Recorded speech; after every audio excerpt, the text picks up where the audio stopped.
Welcome back, guys. It is craft time. Kinda, sorta. I have been working on a little project to cover up the wire racks in our closets just to make them a little cuter and a little better functioning. So let's go ahead and get started.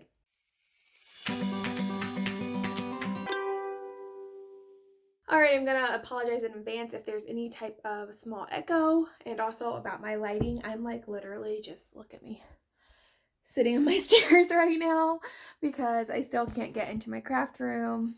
I have not had time to get to that right now. Let me see if I can balance you back here. So yeah, I'm just chilling right here. Not gonna fall down the stairs in this video, but I wanted to just share with you guys a little project. I know that this has been really popular in the past, but I've never had a reason for this project before, and I know that right now people are doing it with wood as well. Which is basically where you take the wire racks in your standard closet and you cover them with either, like what I'm doing is the foam board, but there are people who are doing like the little wood shelves that go over top of it, and it just makes it look a little more elegant, a little more put together, and not as cheap, I guess. So I'm going to be doing the foam board version of this, where you just take foam board, some packing tape, and some contact paper, and you put it together and slide it right over the rack, and it will, I wanted it to look better, but also to keep things from falling through the cracks in the wires. So let's go ahead and get started. I went to the Dollar Tree and picked up some foam board. I first measured my closets to see how big my spaces were going to be. In my bathroom where the big shelves are, it was a 32 by 20, I believe. And the foam boards that you can get from Dollar Tree are 20 by 30. So that worked out pretty good. That little extra space, I'm not going to worry about attaching a little piece onto that, but all you would have to do is cut a 2-inch piece of foam board from another piece, tape those together if you want to completely fill that entire thing. I'm not going to worry about that in this video, but you can. And then for my smaller closet, I don't remember the measurements, but basically I'm going to be able to take a foam board and cut it in half or cut it down to size and do the same thing. So it'll be the same process, just cutting it down smaller. I will say, I don't know if there's some kind of foam board shortage, but I had a really hard time finding them. I went to the first Dollar Tree in my area and I found 4 of them right off the bat, and I was like, okay, I needed 3 to 4 more just to get what I needed. Could not find them anywhere. I went to a second Dollar Tree, and then I also went to several other stores just within that same area. Could not find any foam board. So I finally broke down and just bought some of the foam trifolds. They're a little more expensive, but it worked out. It's fine. They're a little thinner too, but I'm just going to use the thicker foam board for the bathroom shelves since they'll be holding more, and then the thinner for the closet, for the linen closet. Not that big of a deal. However, I did have to pay a little bit more for them, and it was a little frustrating. I began by just removing the sticker from the poster, or from the foam board, just to take it off. It's going to be covered either way, but it just makes me feel better to always remove tags and stickers. And then I'm going to use the flap from the trifold. I'm just going to run my box cutter down the side of that to cut it off nice and straight, and then we're going to do some measuring. So for this project, I used the foam board, some clear packing tape, contact paper. I picked this up from Meyer. I don't know if you have that in your area, but you can get contact paper from wherever you want. I just thought it would save some money to get one big roll rather than however many small rolls from the Dollar Tree, and they didn't really have any designs that I wanted. I wanted it to be neutral but with some black in it. So I picked this up, and it happens to be the 20 inches wide, which is perfect because that's how wide my shelves are, and then 15 foot long, and I think I paid $9 for it. So it's going to get me through almost all of this project. However, I did pick up, all of the projects for the bathroom closet plus a little bit in the hall. So I picked up a second roll just to make sure. And then you're going to need some scissors. I would suggest a ruler or a yardstick if you have one. I don't have my crafting table available to me, so I just have a piece of wood that I'm going to use as my little desk here. And I believe that's everything. So we're gonna go through. What you wanna do is, like I said, measure your shelf, and then also the part of the wire rack where it folds over on the front, you need to measure that as well. Mine's just slightly bigger than 2 inches. And so, well, I think it is 2 inches, but I would measure slightly bigger than that just so it folds over entirely and you don't see any of the bottom. So what I'm gonna do is go ahead and measure off of that trifold that I cut, a little bigger than 2 inches, and then I'm going to hold that metal yardstick down, run my box cutter or razor blade along the edge of it to cut it nice and straight, and that's going to be the edge that I use for the flap. Now, the trifold board that I have is a slightly different size than the actual foam board. It's a little smaller, so I am needing to go ahead and cut out a second strip, and that strip is going to be where I cut off little pieces to fill in the gaps. So I cut that second strip, and then I'm just gonna lay everything out. You want your big piece of foam board for the top of the shelf, and then what is going to be your flap for the face of the shelf to have a slight gap. That way, whenever you do tape it all together, it can fold and bend pretty easily. If you put them right up against each other, it's gonna fight and not be able to bend down. So I just laid them out how they would go, took that second piece, lined it up, found the edge, and then cut it down to size.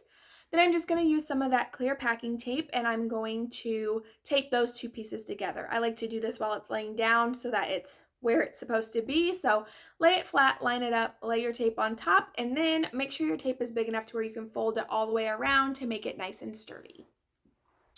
From here, we're going to tape the face flap onto the actual piece that will be to cover the shelf. And to do that, like I said, we want to leave a little bit of a gap. You want to line up your sides to make sure everything is lining up well. And then I like to run one continuous piece all the way across. So I just lined them up, left a small gap, and ran a piece with a little bit of overlap on either side. Kind of flattened it out, adhered it well, and then folded those pieces over. And then I flipped the entire thing over and ran another piece along the entire thing just to make sure it's nice and secure and to cover up any sticky pieces of the tape that might be there, because I just know over time it'll collect dust and kind of get icky. So I went ahead and did that. And now it's time to add our contact paper. I'm going to be rolling out this contact paper over top and trying to leave at least an inch of an edge on either side. The reason I'm doing this is so that whenever it goes over top, I can fold it over and make sure it's gonna stay nice and adhered. If you do it exact, when you go to adhere it, it may not go on exactly how you planned it to, so that overlap will help cover any areas that you may have messed up. And two, it will make sure that it stays on longer. If you have that exposed edge, it could peel back on you. So I'm just going to leave a little bit of a gap and then line it all up and start to remove the back. Now, I don't like to remove the back all at once. I like to work from one corner and diagonal across. So I'm going to peel back a corner, get it all lined up again, make sure it's straight and flush across.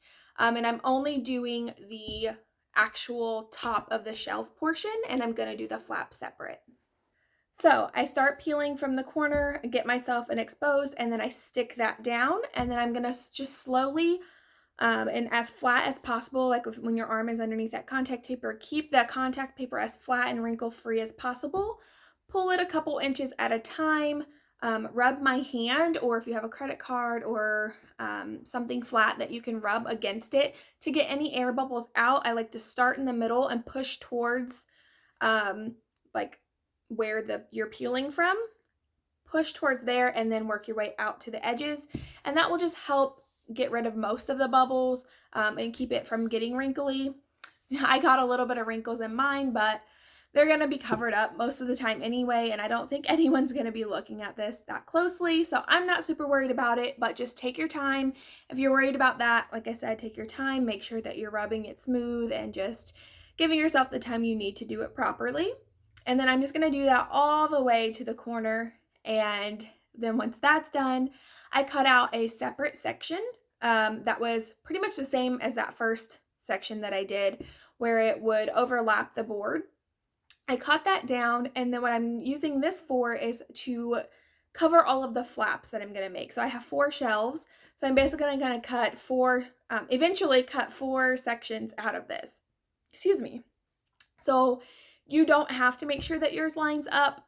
I know that it will drive me crazy. So what I'm going to do is just kind of line this up with the board that I've already put the contact paper onto to where the images meet up and line up. That way, even with it in there, like I said, if you don't care about this, you don't have to, but I want to make sure that it is one like motionless image as best as possible. So I'm just going to line it up, and the reason you want some excess on the side is because you may have to shift it down either direction to make it line up, and if you don't make it longer than the actual board, then you'll run out on one end or the other. So that overlap will just help you when you shift it to the left an inch, that you don't have bare board on the other side where the image runs out. So I'm just going to do that, and then again I'm going to make sure it overlaps the best it can on the sides. You may run out in one or the other direction, but then also on the bottom that it can overlap as well. So I just kind of mark it with my fingers, hold it, flip it over, cut it down to the size I need, and then the same thing, I line it up the best I can. I remove part of the backing and then start to put it down. Before I start putting it down, I always make sure that at the other end it looks like it's straight and lining up the way it should. And then I slowly remove the backing, pushing out any of the air bubbles and wrinkles as I go. And then I fold over all of those edges. Now, once that's done, I like to take the packing tape again and tape down all of those edges where the contact paper is folded over. This is just going to help me know that it's not just going to peel up in, a couple months. It's going to last really well. So I'm just going to secure it down. It's an extra step, but I feel like in the end it will be worth it. That way I know that it's not peeling back or getting caught on anything or collecting dust underneath if it comes undone anywhere. So I'm going to go ahead and do that, and then you're ready to add it to your shelf. Now, sometimes getting them in there is a little difficult depending on your space. I had to kind of go up and diagonal into the top of the closet, get it down flat, and then kind of like hold it like this and then put it into the shelves. If you aren't able to do that, because it is foam, you can slightly bend it, get it in where you need to, and lay it flat again. And then the other trick I have for you is if your flap isn't really quite staying down over time, it should as it kind of gets worn.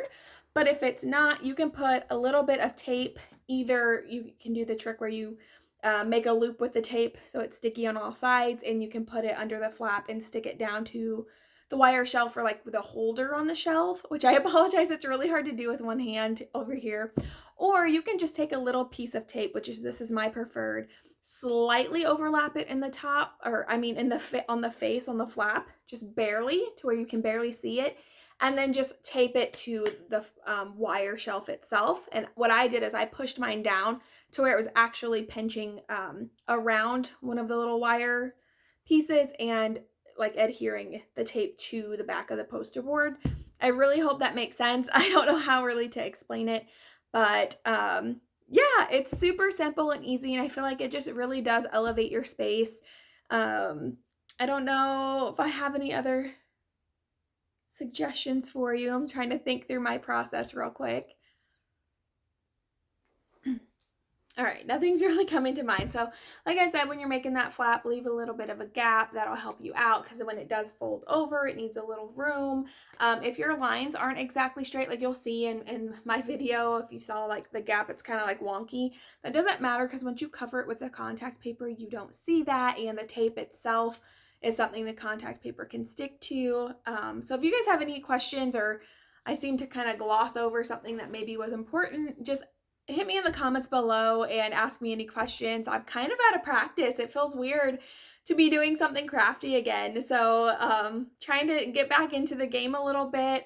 Don't worry about my closet and all of the stuff in it. It's not organized yet. I'm still working on getting my master bath done to where all of the stuff that's crammed into the one bathroom can kind of be sorted back out. But yeah, I'm so happy to be back here with you guys. If you guys have any questions or comments for me, leave them in the comments below. If this video was helpful in any way, give me a thumbs up. Like I said, it's nice. It's decently quick once you get the hang of it, but a very easy and cheaper way to elevate your closet spaces or your shelves that, you know, you can save a little money on. So I hope this was helpful. I hope to see you guys again soon. I am working really hard on the house to try to get myself back in order to get to the things that I need to get to. So for now, I'll take you in for a closer look, and I'll see you next time.